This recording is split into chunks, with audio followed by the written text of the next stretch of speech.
Pertanyaan atas penantian, namun hidup adalah jawaban dari pencarian. Coba dengar kata hatimu dan rasakan tetap genggam mimpimu, karena kita tak berjalan sendiri. Jangan takut untuk melangkah. Halo Bung, apa kabar? Semoga kalian sehat dan bahagia selalu. Ini dia perjalanan yang gue tunggu-tunggu. Touring ini berawal dari pengumuman di grup WhatsApp official Honda CB150X Bali yang dihuni ratusan anggota. Pengumuman yang langsung menarik perhatian gue karena isinya ajakan touring ke Bromo. Menarik karena gue belum pernah touring ke Bromo naik motor, sekaligus menimbulkan pertanyaan besar di kepala gue. Bagaimana jika setengah grup ini ikut? Atau paling tidak seperempatnya? Dan bahkan pikiran itu berlanjut, kalau jumlahnya hanya 10 motor pun, akan bagaimana perjalanannya? Jujur setelah gua mulai perjalanan, mulai dari solo touring ke Lombok, atau perjalanan bareng beberapa klub motor di sekitaran Bali, ternyata gua menemukan kenikmatan berkendara dalam kondisi yang lebih tenang, atau bahkan sendirian. Ini pribadi gua ya Bung. Gue pernah datang ke sebuah acara yang diinisiasi oleh merek motor terkenal. Gue lupa apa tajuk acaranya. Di sana kumpul puluhan pengendara dengan berbagai tipe motor. Saat masih berada di showroom yang jadi titik kumpul, buat gue menyenangkan banget karena bisa berkenalan dan bertemu dengan pengendara lain. Nggak ada yang lebih asik dibandingkan ketemu pengendara lain dengan cerita seru yang berbeda-beda. Tapi ketika riding ke tujuan dan ada pengawalan, gue pribadi nggak menemukan kenikmatan. Ya, sesekali riding dengan pengawalan tak apalah. Tapi jaraknya singkat ya, demi bertemu dengan teman-teman. Perlu digarisbawahi ya, ini pendapat pribadi gue Bung, no debat. Karena itulah pertanyaan berapa jumlah rider yang akan ikut ke Bromo selalu jadi pertanyaan gue sebelum akhirnya gue memutuskan untuk ikut. Ternyata yang ikut hanya 4 pengendara saja. Gue langsung memutuskan mendaftarkan nama gue sebagai rider yang kelima. Sebagai pengendara baru atau newbie, gue langsung mendata apa aja yang dibutuhkan selama perjalanan dari Bali ke Bromo. Namanya juga newbie, yang mau dibawa pasti banyak banget Bung. Kalau saja satu lemari pakaian dan peralatan elektronik bisa gue bawa, pasti akan gue bawa. Coba komen di bawah, pengalaman kalian pertama kali packing untuk touring. Sampai di titik kumpul, kami saling menyapa dan berbagi cerita tentang hujan yang menyertai perjalanan untuk sampai di sini. Tak lupa melepas jas hujan yang basah. Oh ya, mari gua perkenalkan siapa saja yang ikut touring ke Bromo hari ini. Ada Lukas, sang road captain yang sekaligus menjabat sebagai ketua Honda CB150X Bali Chapter. Lalu ada Joe yang langsung bisa akrab walaupun baru bertemu malam ini. Lanjut ada Abby Ozer, mantan crosser yang karena faktor umur beralih ke motor adventure. Yang terakhir ada Dimas yang baru pertama kali touring bareng istrinya, Cimoy. So sweet banget. Halo, Om Jo. Gas. Om Dimas. Kita mau ke Bromo nih Wir, yang gak ikut pinggir Wir, gak ikut pinggir. Kami kita tabrak. Bismillah, semoga dilancarkan sampai ke Bromo dan kembali dengan selamat ke rumah masing-masing. Let's ride and roll.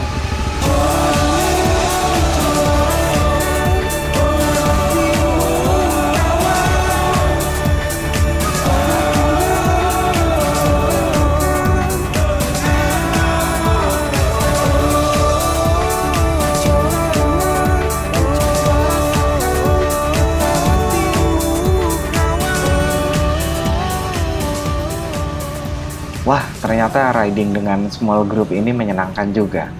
Kecepatan yang dijaga road captain ada di kisaran 60-80, mengikuti kondisi lalu lintas dan jalan yang basah akibat hujan. Kira-kira kami butuh waktu 3 jam lagi untuk sampai ke Pelabuhan Gilimanuk. Tapi kalau dilihat dari cuaca yang hujan terus, kami bakal lebih lama sampai di sana. Oh ya, ternyata gue baru menyadari satu hal. Lampu original CB ini kurang banget kalau untuk perjalanan keluar kota di malam hari. Untung saja lampu motor teman-teman sudah di-upgrade, jadi membantu gue melihat jalanan di depan. Kalau lihat di depan gue ada Dimas dan Cimoy, gue jadi bertanya-tanya, gimana cara Dimas ngajak istrinya untuk ikut touring yang jaraknya lumayan jauh? Bukan hal mudah pastinya meyakinkan pasangan yang sebelumnya belum pernah melakukan touring. Karena motor kan tidak seperti mobil yang bisa selonjoran dan tiduran. Udah gitu, pantat pasti panas melakukan perjalanan jauh. Walaupun jok udah dimodif pakai latex dan busa tambahan. Wah, salut deh untuk Dimas. Dan respect buat Cimoy, udah mau coba untuk ikut touring.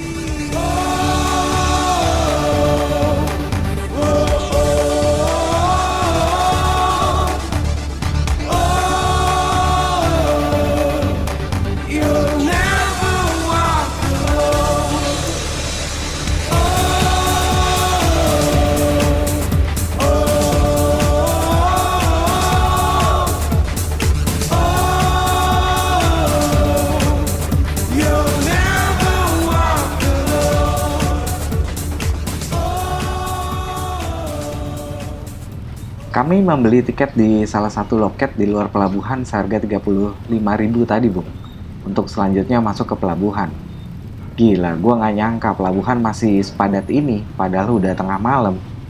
Norak ya gue. Harap maklum ya, ini pengalaman pertama gue ke Pulau Jawa nyebrang pakai motor. Semoga ombaknya nggak besar ya. Nggak sabar rasanya menyandarkan punggung dan meluruskan kaki ini.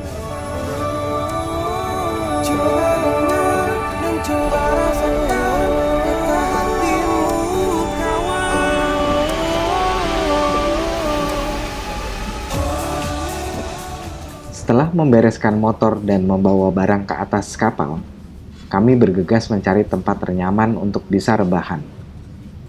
Tak lupa melemparkan jokes bapak-bapak sambil menikmati suasana pelabuhan di tengah malam.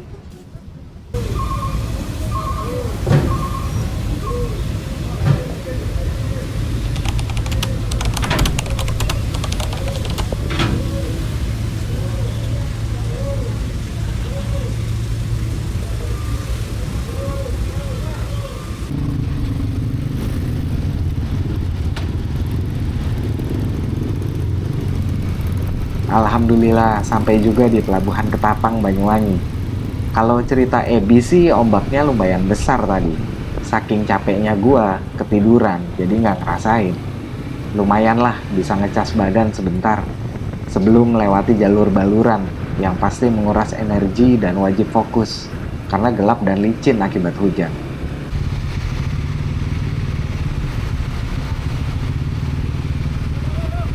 Lalu lintas sekitar pelabuhan masih hiruk pikuk dipenuhi kendaraan yang antri ataupun keluar dari kapal penyeberangan. Entah setiap hari seperti ini atau karena besok adalah tanggal merah. Yang pasti gue semangat banget menjelajahi aspal Banyuwangi menuju Bromo. Yuk ikutin terus perjalanan kami. Let's ride and roll. I don't wanna be somebody, and I better be nobody. When everybody wants to be somebody, let's get together, my friend. Let's work together, my friend. We believe that we could fly, never stop even we'll die. Singing, we believe that we can reach the sky. It's just a game of life, oh, that surrounded us. Oh, from the spirit we built, we can reach the sky. We got to learn to live and love. Melewati jalan utama yang membelah kawasan hutan baluran yang gelap, tapi pandangan gue bisa jelas ke depan. Nah, itu dia. Kalau lu lihat lampu di kiri gue, itu dari teman-teman di belakang yang pakai lampu tambahan buat membantu penerangan riders yang ada di depannya. Asik juga ternyata touring berkelompok kalau udah saling memahami. Ternyata kekhawatiran gue tentang touring ke Bromo bareng mereka salah. Sorry ya guys, udah skeptis di awal. Begitu masuk kawasan Baluran, dinginnya makin bertambah. Kalau siang pasti sejuk banget mata ini. Lihat kiri dan kanan penuh pepohonan. Sesekali Joe yang lampu tambahannya paling terang, maju melewati gua, biar pandangan Lukas di depan semakin jelas. Aspal halus dan jalan yang lumayan lebar ini emang cukup membius. Mungkin kalau gua touring sendirian, bakal gua pacu pol-polan si Cebi. Mengingat sepinya jalanan lumayan bikin hati jadi pengen sesegera mungkin lewatin jalanan ini. Ya, namanya juga manusia. Seintrovert-nya gua, kalau lewat jalan sepi, yang kanan kirinya hutan, udah bisa dipastikan ada rasa, ya gimana gitu. Udah gitu trigger dari cerita-cerita urban legend di sekitar jalan ini yang gua baca di internet bikin hati jadi ciut juga. Karena sebelum melakukan touring ini, gue menyempatkan untuk riset jalan apa aja yang bakal dilewatin. Dan gue banyak mendapati cerita-cerita urban legend tentang jalan ini. Yang paling sering muncul adalah daerah yang disebut curah tangis oleh masyarakat setempat. Yang menurut peta ada di jurang tempat aliran sungai menuju ke Selat Bali. Banyak yang bilang ketika melewati daerah itu saat malam hari, kerap kali mendengar suara tangisan atau rintihan kesakitan. Wah, kok gue jadi merinding sendiri ya ngomongin hal itu. Udah ciut juga nyali ini ngomongin tempat yang entah udah gue lewatin atau bahkan belum gue lewatin. Yuk nikmatin dulu perjalanannya bung. Let's ride and roll.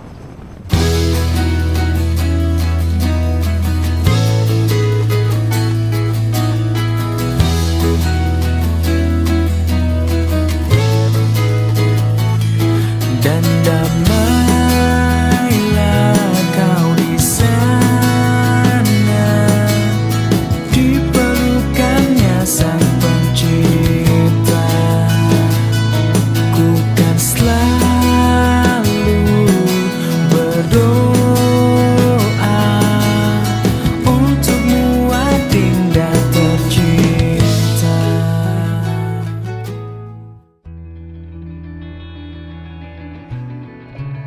25 km lebih di jalanan aspal yang menegangkan, ditambah hujan yang terus turun sepanjang jalan, membuat energi kami benar-benar terkuras. Kami memutuskan untuk water break sejenak, demi menjaga kesadaran agar tetap bugar sampai di tujuan. Tapi, apalah daya, beberapa dari kami langsung tergeletak di lantai Indomart yang dingin. Kelelahan sudah tidak bisa lagi ditoleransi oleh badan. Jadi, ya sudah, kami biarkan beberapa teman untuk rebahan. Sementara Ebi dan Dimas yang ditemani Cimoy rebahan, yang lain terlihat sibuk dengan handphone, sambil menunggu dengan sabar. Memang untuk bapak-bapak seperti kami, hal yang paling sulit dari touring adalah meninggalkan orang tercinta di rumah. Jadi ketika ada kesempatan untuk mengabarkan mereka, waktu itu akan jadi sangat berharga buat kami. Untuk Cimoy, touring pertamanya pasti sangat berat, karena dia juga seorang ibu dari 2 anak yang lucu-lucu. Rasanya pasti campur aduk ketika melakukan video call di tengah malam dengan anaknya. I don't wanna be somebody, and I better be nobody, when everybody wants to be somebody. Let's get together, my friend. Let's work together, my friend. We believe that we could fly, never stop even we'll die. Singing, we believe that we can reach the sky. It's just a game of life, that surrounded us. Alhamdulillah, akhirnya sampai juga di Utama Raya, Bung. Capeknya luar biasa, karena hujannya nggak berhenti dari tadi. Rencana kami istirahat sebentar sambil nunggu pagi untuk mandi dan sarapan di sini.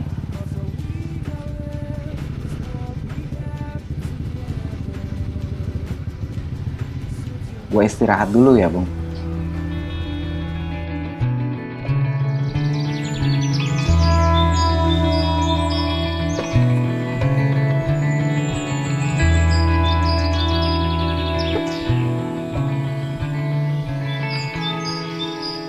Halo, pagi Bung.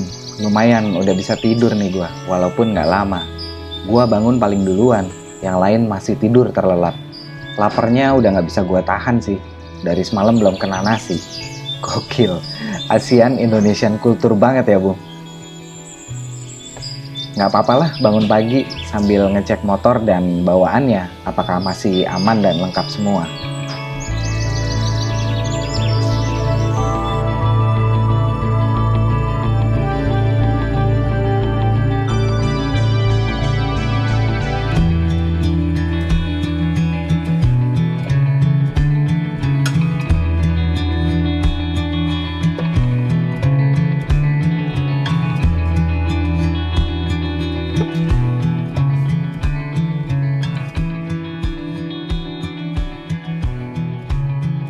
Dan akhirnya mereka semua terbangun karena suara iringan bus yang datang dan kerumunan orang-orang yang akan berekreasi. Ditambah ada beberapa staf yang melakukan olahraga pagi. Indah banget pagi ini.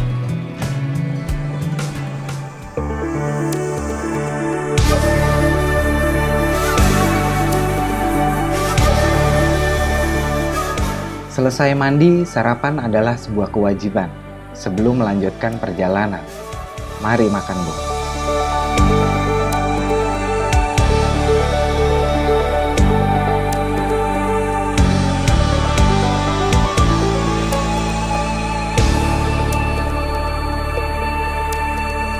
Hidup bukan pertanyaan atas penantian, namun hidup adalah jawaban dari pencarian.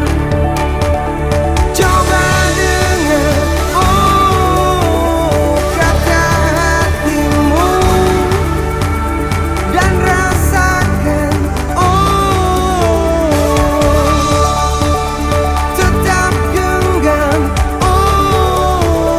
mimpimu, karena kita tak berjalan sendiri. Jangan takut untuk melangkah. Halo Bung, kembali ke kuda besi. Makan udah, mandi udah, ngopi udah, istirahat ya cukup lah. Sekarang tinggal gas menuju Bromo. Ya beginilah jalur Pantura kalau pagi, udah lumayan rame Bung. Semoga hari ini nggak diguyur hujan lagi perjalanan kami. Semalam tuh lumayan berat banget sih, udah jalurnya gelap, hujannya nggak berhenti-berhenti lagi. Oh ya, kalau baca di beberapa blog atau nonton channel YouTube teman-teman yang belum lama melakukan perjalanan lewat sini, pada bilang kalau jalannya banyak lubang. Ya mungkin karena ini jalur utama ke arah Pulau Bali ya. Jadinya semua kendaraan dari yang ringan sampai yang berat lewat sini. Entah nantinya ketika jalan tol sudah sampai Banyuwangi, jalanan ini akan seperti apa masa depannya. Yang sudah-sudah sih banyak jalanan yang jadi sepi ketika sudah ada alternatif jalan tol.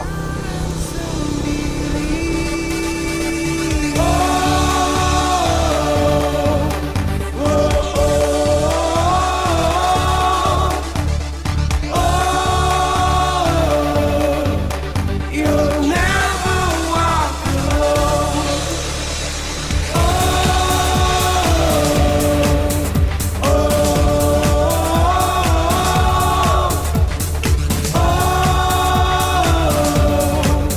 You'll never walk alone.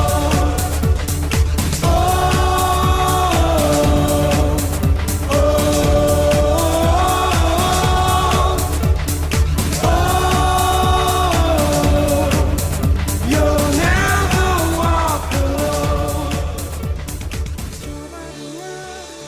Setelah melewati Paiton, sepertinya sepanjang perjalanan kami hanya melewati jalanan yang hampir sama sambil melawan panasnya matahari. Tidak banyak yang bisa diceritakan di sepanjang jalan ini. Jadi, mari gua ajak kalian virtual riding di jalur Pantura.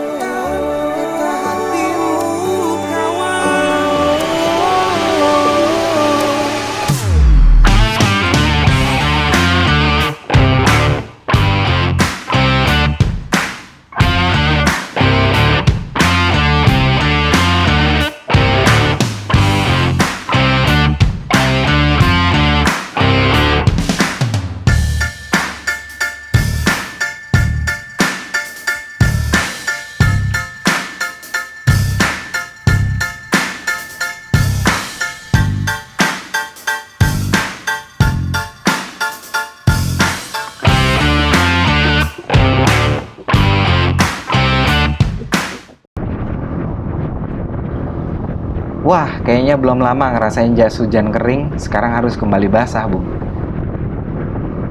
Kecepatan juga harus diturunkan lagi, karena jalanan licin. Tapi ya beginilah yang namanya touring, menggunakan sepeda motor. Kalau hujan kebasahan, panas ya kepanasan. Dan aku tak percaya berhentilah hujan agar ku dapat terbang memacu rindu bawaku di dekatmu ku tunggu sampai. Setelah beberapa kilometer lewat hujannya berhenti, Bu. Mau lepas jas hujan tanggung karena sudah mau masuk kawasan Bromo. Jadi kami memutuskan tetap gas aja lah. Let's ride and roll.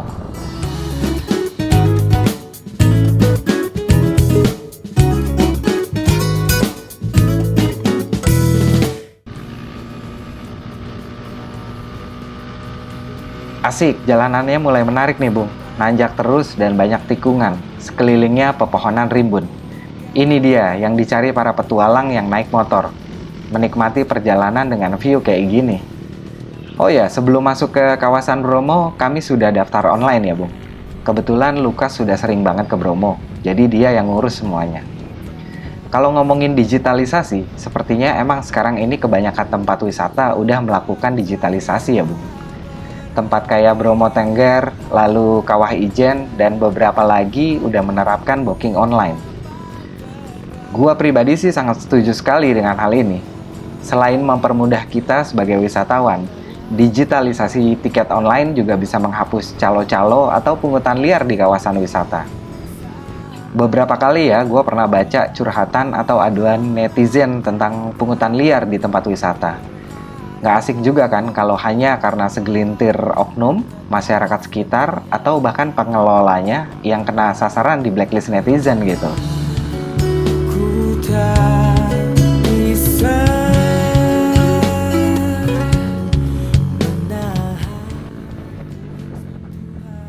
Entah kenapa kalau riding lalu ngelewatin kabut tipis itu rasanya seperti berada di sebuah adegan film ya, Bung.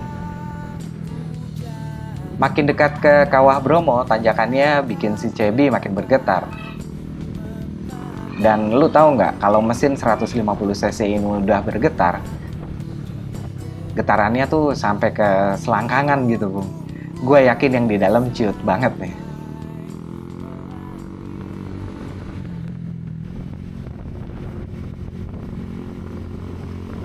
Gak hanya sekali kami berpapasan dengan jeep yang baru saja turun dari kawasan Kawah Gunung Bromo.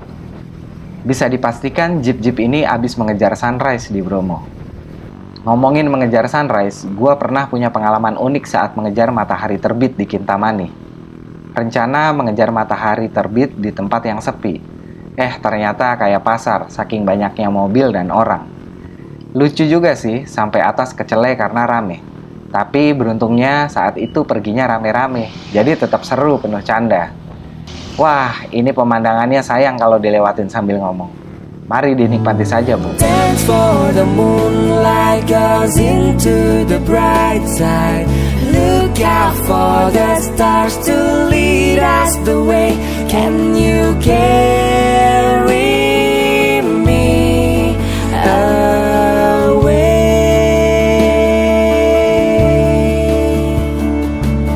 Dance for the moonlight goes into the bright side. Look out for the stars to lead us the way. Can you carry me away?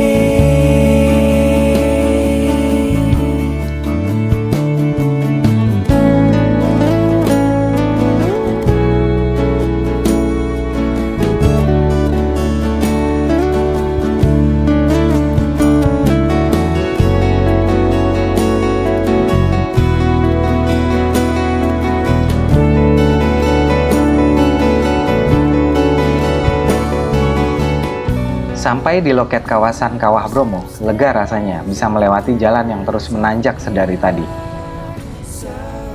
Setelah Lukas mengurus semua tiket, kami diarahkan ke salah satu spot favoritnya.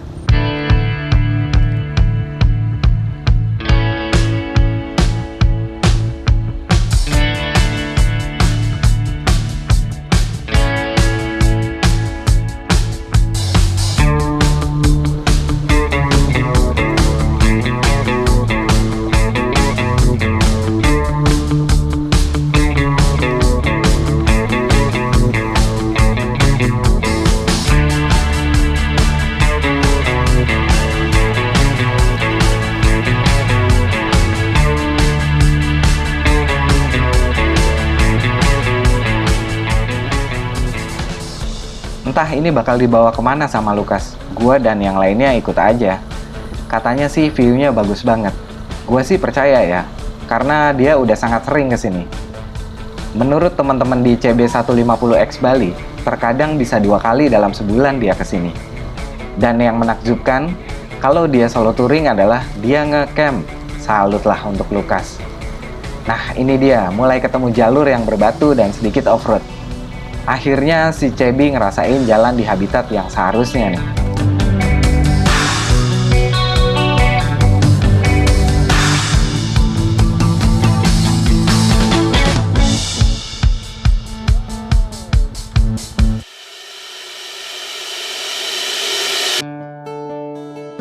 Capeknya perjalanan hilang terbayar ketika sampai di sini. Pemandangan lautan pasir Bromo dari atas sini luar biasa sekali. Semua langsung menyiapkan gadget untuk mengabadikan momen di tempat yang istimewa ini.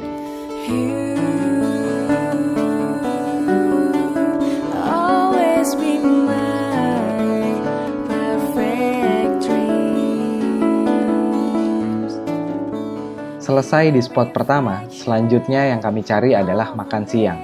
Lagi-lagi kami kaget, karena ternyata sang pemilik warung dan Lukas sudah saling kenal. Akrab sekali.